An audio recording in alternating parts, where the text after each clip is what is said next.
and welcome. My name is Jackson and today I'm going to be showing you Stipple made simple. So let's start off by heading to my sketchbook. My sketchbook. Now, when I was starting quilting, I found drawing my ideas really allowed me to become more comfortable and gain a stronger understanding of how and why they worked.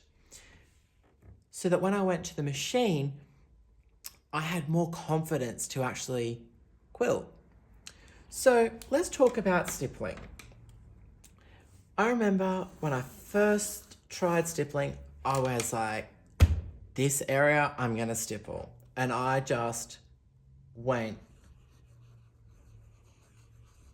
like crazy. Oh, I've got to go up here. Oh no.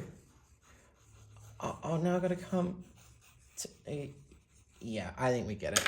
It was too overwhelming. I couldn't focus on anything. It was just so overwhelming. I've got to do this whole area. So then I broke it down. I'm just trying to find a blank page in my sketchbook. Perfect. So what I started to do was I divided the area up into bite-sized sections. So now I knew I'd go from one to the next and so on to complete the area. I was focusing on a smaller area and I was less overwhelmed by the whole area, right? So then when I'd start, I could do my little bumps.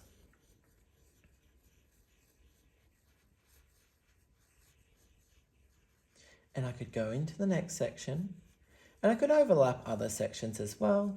It didn't matter. When I marked the lines, I use a water-soluble marking tool anyway. So those lines aren't ever going to be an issue anyway. And in fact, if we do cross over those lines, that's actually completely okay. It makes it look more natural and fit together quite nicely without being stuck in a box essentially. Now, if I was stippling and I crossed over a line or two, I wouldn't actually worry too much about it because truthfully, I'm creating a texture and I'm adding interest to my quilt top. So that's completely fine. Forgive yourself, don't get too caught up on it and just embrace those little mistakes.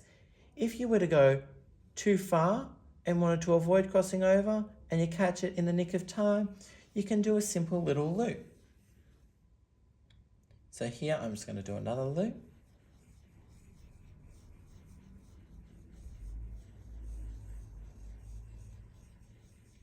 And just like that, I could focus on each section and just work along quite freely and comfortably because I wasn't thinking about this whole area. I was thinking about, all right, I'm going to quilt this and get to here. I'm going to go from here to here. Instead of starting go, oh, I need to fill this area. What am I going to do? Breaking it up really gives you more confidence. So let's take this over to the machine and show it in practice. All right, so I'm at the machine and I have got my standard foot on. I like it as it gives me nice visibility. Now, I go needle down, needle up, and pull the bobbin thread. Next, I'm just going to hold those threads and take a few locking stitches and I am going to start. So my machine is set at 13 stitches per inch in precise regulated.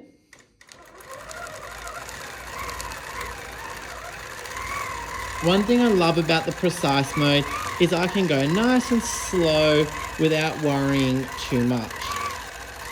Now, another reason I love this foot for quilting is it helps me keep a nice spacing. So if I see the edge of my foot getting too close to another area where there's some stitching, I know I can move away from that area before it's too late.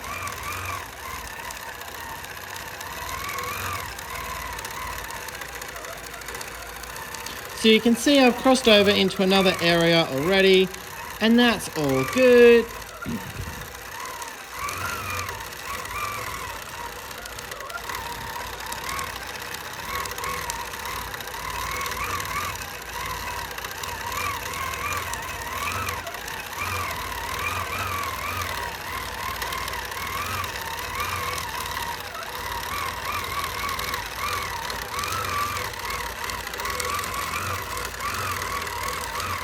Okie dokie, so I'm just going to keep on quilting.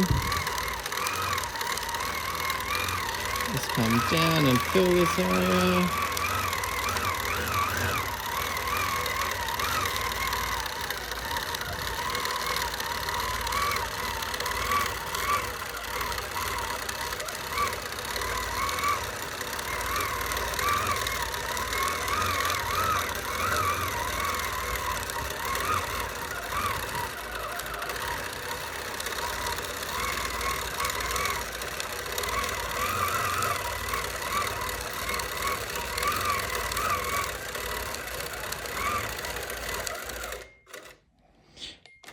Now, I've just stopped and I have actually put my needle in the down position. I actually love to do that because when I resume sewing, I'm at the point where I last stitched. Now, if I was to stop with the needle up and move around a bit and not notice, we would actually see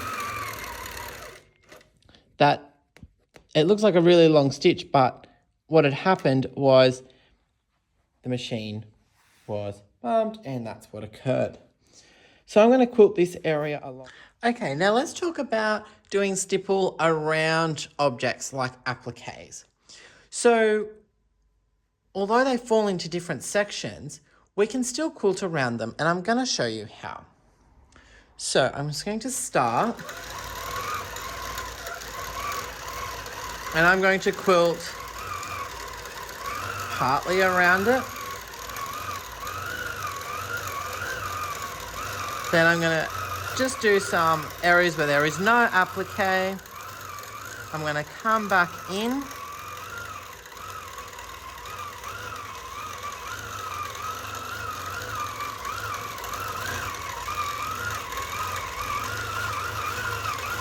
And if it means you quilt into another section to maintain a smooth flow, by all means, don't worry about that.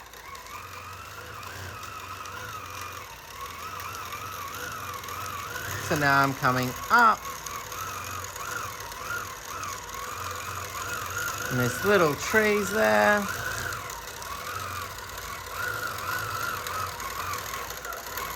Now I'm going to quilt up and over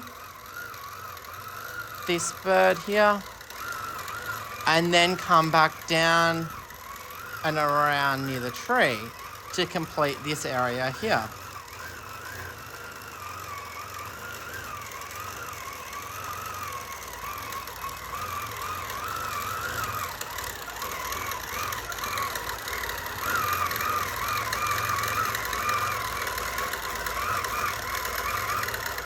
Alright, so now we can see by just going around these shapes,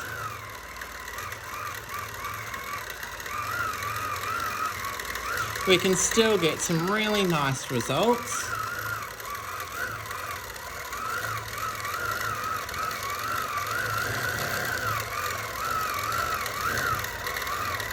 Now I'm going to go around this bird and fill that whole background.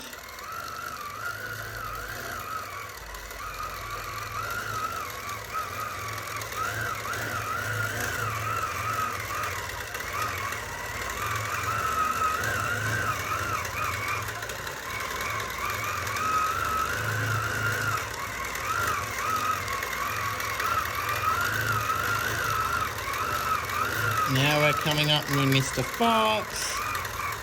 I'm going to stop with my needle down, so when I resume, I'm not going to have a funny stitch.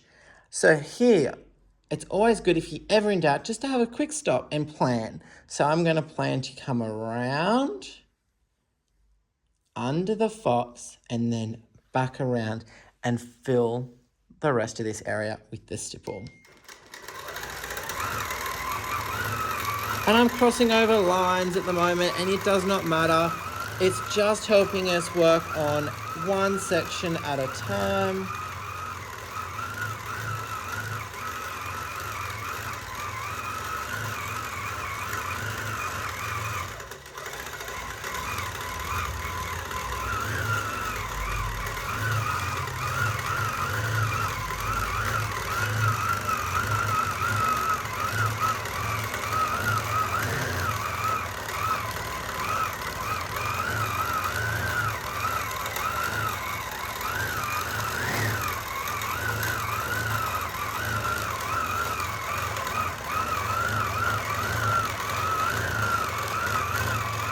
Alright.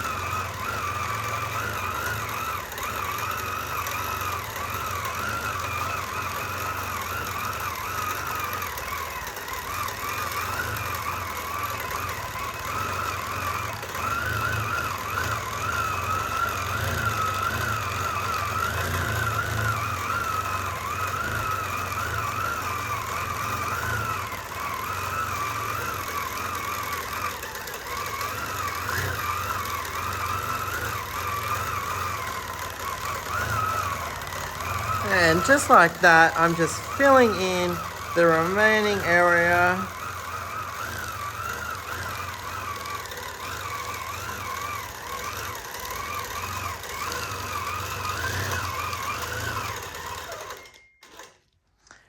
And I'm just going to move around a bit more here.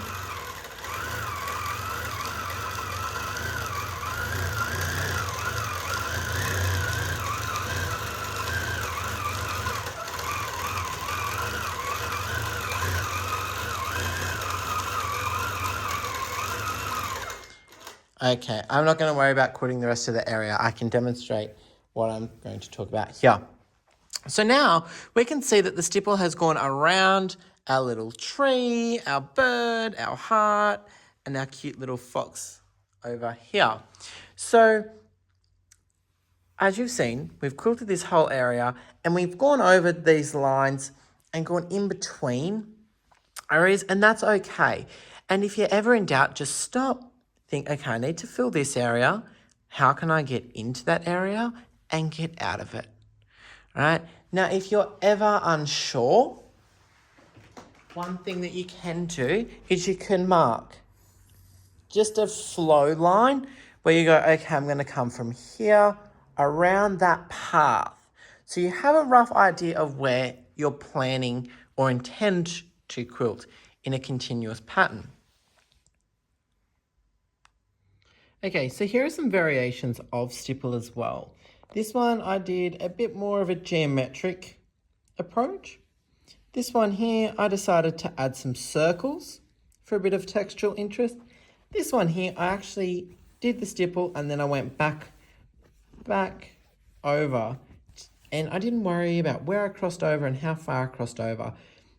I just did it for the effect. And you could definitely do it with one color, like pink, and then a purple for a nice effect.